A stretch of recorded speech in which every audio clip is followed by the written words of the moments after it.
Everybody, and welcome to Gamecock Central Radio. Emerson Phillips joined by our columnist Scott Davis for a look at this week's column that's on the website right now. Dropping the Anchor is the headline.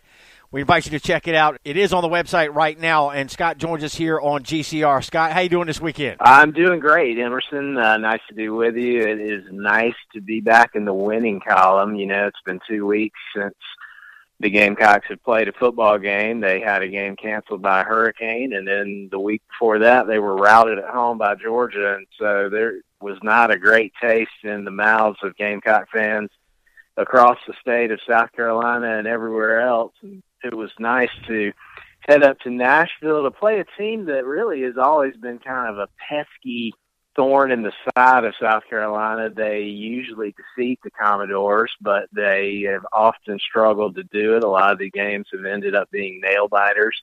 This one was not a nail-biter. South Carolina dominated Vandy.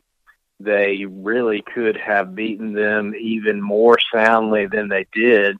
But, a convincing, dominant win on the road in the SEC, and that just puts a little hop in your step as you get ready for the week. You're exactly right, boy. There were not good feelings among Gamecock fans after that Georgia game, and they continued into the week of the Vanderbilt game here because Carolina didn't play last Saturday. Like you said, the hurricane canceled the Marshall game. So, Scott, heading into Nashville, you said that there was a whiff of satisfaction in the air among Vanderbilt fans in Nashville. There really seemed to be, and not just with Vandy's players and coaches, but also just throughout the media who covers the SEC. There just seemed to be this sense that Vandy suddenly was potentially going to be a giant killer, somebody who might ruin somebody else's season in the SEC this year. A team that was going to be competitive all year long. Derek Mason's finally got them going. These guys look like SEC athletes. We were hearing all of that stuff this week for the simple reason that Vandy went to South Bend last week and was competitive with Notre Dame. Did not win the football game, but looked pretty good up there and hung around with the Irish. And that seemed to lead a lot of people to believe that all of a sudden Vandy was ready to certainly not contend for an SEC East title, but perhaps to be one of those teams that is going to be a tough one to battle week in and week out, and that would certainly go to a bowl game. And the Gamecocks just strolled into Nashville and completely and thoroughly dominated them. And, you know, if you follow South Carolina football for a long time like I have, you know that blowouts on the part of the Gamecocks just don't happen very often. They rarely just go into a stadium, particularly on the road, and just outclass somebody from beginning to end. But that's what they did on Saturday. And like I said, this game could have been much, much more humiliating for Vanderbilt. Had a couple of different things going South Carolina's way. So Vanderbilt seemed to feel pretty good about itself after the performance at Notre Dame, even though they lost the ball game. And you write in your column this week, Scott, that when you feel pretty good about yourself, often disaster is probably lurking just around the corner. It happens all the time. You see it with a program that hasn't been, successful historically. If they get a big win, or in Vandy's case, a close loss to a historically elite team like Notre Dame, all of a sudden you start thinking you've turned the corner and you've arrived. And as much as I hate to say it, South Carolina has found itself in that position. I can't count how many times since I've been following this program. I mentioned in the column the fateful story of the Gamecocks' biggest win, I still believe, ever in the history of the program, given the circumstances, over Alabama, the tied ranked number one in the country. They'd won something like 20 consecutive games. I can't remember coming into that thing. In 2010, Gamecocks really outplayed them in every phase of the game that day, beat them fairly easily, and then turned around, went to Lexington, compiled a decent first-half lead, and collapsed and lost that football game. So I know how it feels to feel pretty good, let your hopes soar, and all of a sudden find yourself right back at square one, and that's where Vandy is today. So, Scott, on that note, after you watched the Gamecocks trounce Vanderbilt 37-14, you flipped over and watched the Kentucky Wildcats upset 14th-ranked Mississippi State. Kentucky's 4-0 and 2-0 in the SEC for the first time since 1977. And Kentucky fans feeling pretty good about themselves right now. They really seem to be, and I get it. You know, Kentucky, I was stunned by that stat, Emerson. 2-0. It's been over 40 years since Kentucky was 2-0 in the SEC. That is shocking to me. I just, you know, I know we're talking about Kentucky, a team that, you know, really has been kind of a cellar dweller for most of its existence in the SEC in football, but still, that is a stunning number to me. But nonetheless, two very solid wins for Kentucky. There's absolutely nothing whatsoever to be ashamed of. They beat Florida, who turned around and routed Tennessee last night, and they beat a very good Mississippi State team. So in no way do I want to indicate that Kentucky fans shouldn't feel good about where they are, or that they shouldn't be happy to be 4-0 and 2-0 in the SEC. I certainly know that Kentucky is a potent threat. They've beaten South Carolina 4 years in a row. So I'm not downplaying their accomplishments thus far, but I do see some eerie similarities between where they are and where I've seen the Gamecocks so many times in the past. Emerson Phillips here on Gamecock Central Radio with Scott Davis, our columnist. Scott's headline this week, Dropping the Anchor. We invite you to read Scott's article that's on the website right now. And, Scott, World Star Hip Hop Street Fight Game Balls of the Week. First of all, explain the namesake of the Game Ball Awards this week.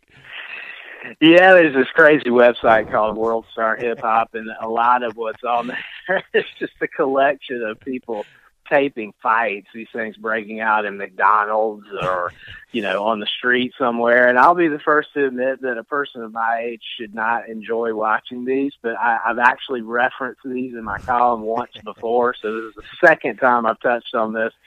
Sadly enough, I do watch these every now and then, but what made me think of them was Vandy coach Derek Mason deciding to, this is after he has, in his post-game interview after the Notre Dame game, really almost making it sound like he wanted to step outside with Notre Dame coach Brian Kelly, and then referred to this upcoming game with South Carolina as a street fight, a bare-knuckle brawl, and other phrases like that.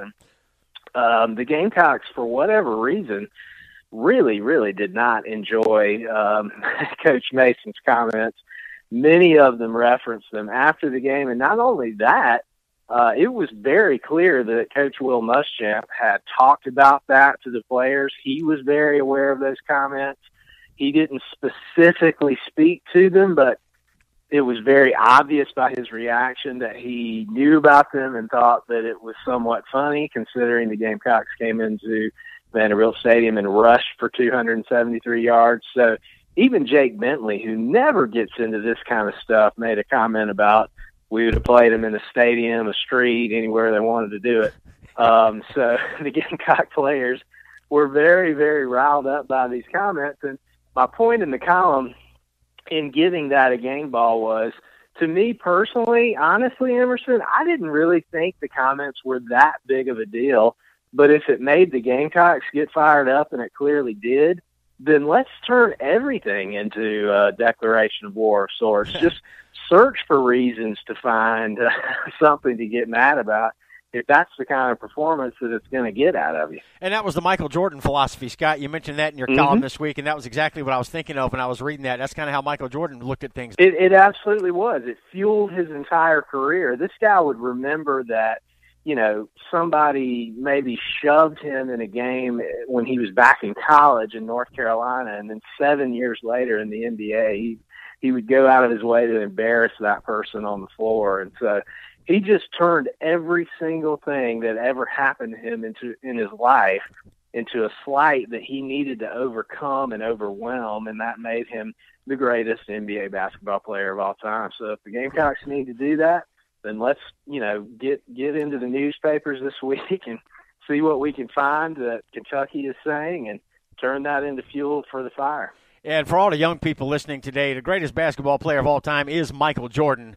It's not LeBron James. LeBron's a great player, but the GOAT is Michael Jordan. There's no disputing it here on this podcast. All right, so, Scott, World Star, hip-hop, street fight game balls of the week. Plenty of them to go around. Derek Mason's comment, the street fight, that strange street fight comment, right. The first one, Carolina has now beaten Vanderbilt 10 straight games, and the Gamecocks look great. 4 different players, Rico Dowdle, Shi Smith, Javon Kinlaw, and Bryson Allen Williams all get game balls from you. Yeah, and they've all been, I think, lauded elsewhere throughout the media, so I didn't want to rehash all of their accomplishments because I think everybody knows those guys came to play on Saturday, but particularly exciting to see Shi Smith out there, racking up some huge yardage catching the football. He's a guy that Gamecock fans have been excited about and believed he could be a weapon, and he showed very much so that can be the case on Saturday if they can find a way to get the football in his hands. Rico Dowdle over 100 yards rushing. I've lauded him before in the column, but his style of running just is something that Gamecock fans enjoy. And Javon Kinlaw had an unbelievable couple of quarters there in the middle of the game. He just seemingly was in the backfield on almost every single play, and I know those are the kinds of things that excite a defensive coach like Will Muschamp. All right, being hard-headed about running the football, you mentioned 273 on the ground for the Gamecocks. That was a point of emphasis for Gamecock head coach Will Muschamp heading into the game. He said over and over again that South Carolina was just going to have to run the ball, really whether they wanted to or not. I understood his comments, but the reality was that Georgia game slipped away so quickly that there just wasn't much of an opportunity for South Carolina to try to establish a running game, but this week provided that opportunity. Anytime you go over 200 yards rushing, you got to be feeling pretty good about what you did. When you've got 273, you're creeping towards 300 yards rushing, then you've really, really worn somebody out at the line of scrimmage, and that's what the Gamecock offensive line did, who also got a game ball of the week. That's right. You run for 273. Obviously, your group up front's doing a good job, so the Gamecock O-line gets a game ball this week. And a couple of others, not necessarily Gamecock-related. Pac-12 After Dark, late-night football on TV gets a game ball, and I like that as well, Scott. And the Atlanta Braves, you live in Atlanta, and there are a lot of Braves fans in South Carolina, so the Braves get a game ball this week also. Yeah, I was really happy about that. I went to some Braves games last weekend. If I could have found a way to get over there this weekend, I probably would have tried to do it too. But I've been a lifelong Braves fan, wrote about that in a column a couple of months ago. So that was exciting, and, I have always been a fan of sports being on in the middle of the night. Anytime I can have that happen, I'm excited about it. It was awesome to flip over to a game the caliber of Washington and Arizona State kicking off at 10:30 or thereabouts. So, it wasn't like I had to make do with Fresno State and some directional school. It was actually a really marquee game that started late, and I love it. Yeah, and you mentioned the British Open starts at 4 a.m. Eastern Time every year, the golf tournament. That's your favorite major. And just a few weeks ago, Scott, I was watching U.S. Open tennis at 1, 2 o'clock in the morning. Nadal played a couple of marathon matches at night, and I was watching some of that late night, so I could certainly relate to the Pac-12 After Dark getting a game ball this week. That was fun. A couple of deflated balls, Scott, even though the Gamecocks dominated this week. Weather delays is one, and I'm going to let you take the stage here with ESPN's College Game Day crew. They get a deflated ball. Well, I've praised Emerson College Game Day multiple times on the column and in this podcast. I've said many, many times that it's the only pregame show in sports broadcasting history that matters. They've realized very quickly that the thing that makes college football so important and so much fun is the passion of the fans. So they tapped into that, brought the broadcast directly to the fans, incorporated them into it, and just became a part of the fabric of college football Saturdays.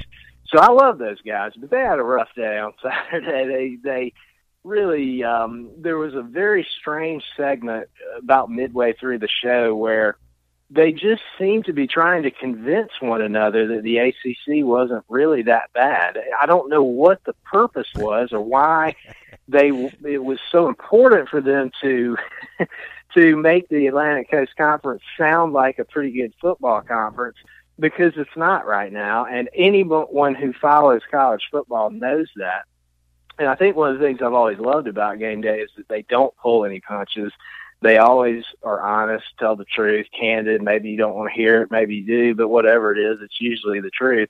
And that just wasn't true. They were trying to make cases for Wake, Duke, and BC being sort of this new wave of at least somewhat decent ACC teams. And Duke beat a lesser opponent on Saturday, but Wake and BC suffered embarrassing defeats. Virginia Tech goes out and loses to a winless Old Dominion team. The ACC is not a good conference, and there is no reason to try to convince anyone otherwise.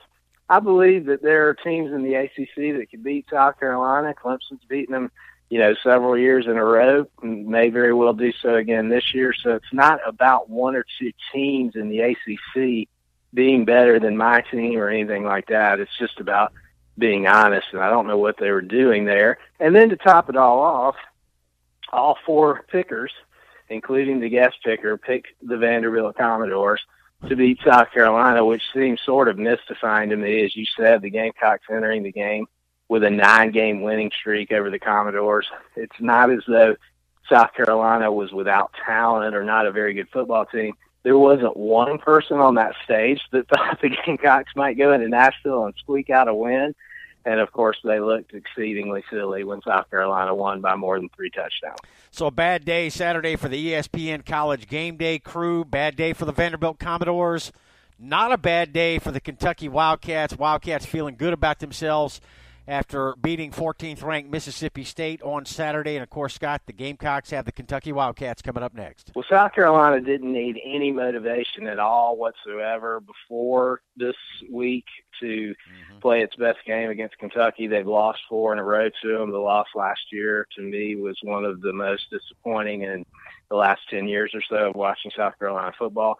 So they would have been ready to play for this game no matter what. But after Kentucky has come out and won its first 2 league games and done so in pretty impressive fashion, they're going to get the Gamecocks' best effort this week. And if you're a Kentucky fan, again, this would be a concern of mine, that you're riding as high as perhaps you have been in recent memory, really. I can't remember a time when I think Kentucky football has been on a plateau where it is right now.